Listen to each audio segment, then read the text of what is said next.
मोहब्बत करनी है हमने। টানা ফ্লপের পর শাহরুখ খানকে হারানোর সাম্রাজ্য ফিরিয়ে দিয়েছিল পাঠান। এরপর থেকেই অপেক্ষার শুরু। কবে আসছে পাঠান 2? অবশেষে জানা গেছে চিত্রনাট্যের ফাইনাল খসড়া তৈরি করেছেন আদিত্য চোপড়া। আগামী বছর অর্থাৎ 2026 সালের শুরুতেই সিনেমাটির শুটিং শুরু হওয়ার কথা।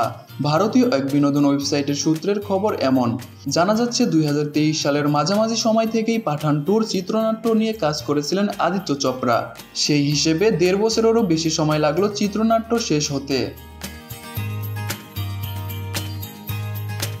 একটি সূত্রের দাবি, সিকুয়েলটিকে নিশ্চয় একটি সিকুয়েল মাত্র হিসেবে দেখতে চাননি যশ চোপড়ার পুত্র। তার লক্ষ্যই যশ রাজ ফিল্মসের স্পাই ইউনিভার্সকে আরও রঙিন করে তোলা।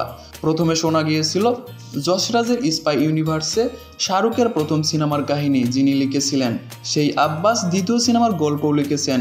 কিন্তু পরে জানা যায় আদিত্য চোপড়া নিজে কাজ করেছেন সিনেমাটি নিয়ে। তিনি চান প্রথম সিনেমাটিকেও টেক্কা দিতে, তাই সময় নিয়ে নানা দিক বিবেচনা করে তৈরি করেছেন চিত্রনাট্য। এই কাজ করার পুরো সময়ে আদিত্য যোগাযোগ রেখেছেন SRK'র সঙ্গে।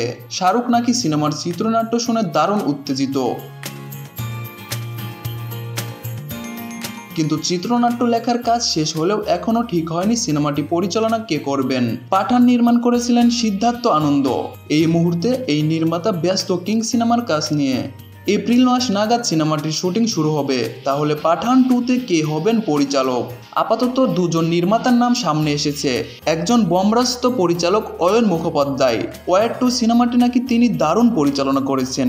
অন্যজন খোদ আদিত্য। তবে একেবারে নতুন কাউকে পরিচালনার দায়িত্ব দেওয়া হবে কিনা সেটাও নিয়েও আলোচনা চলছে।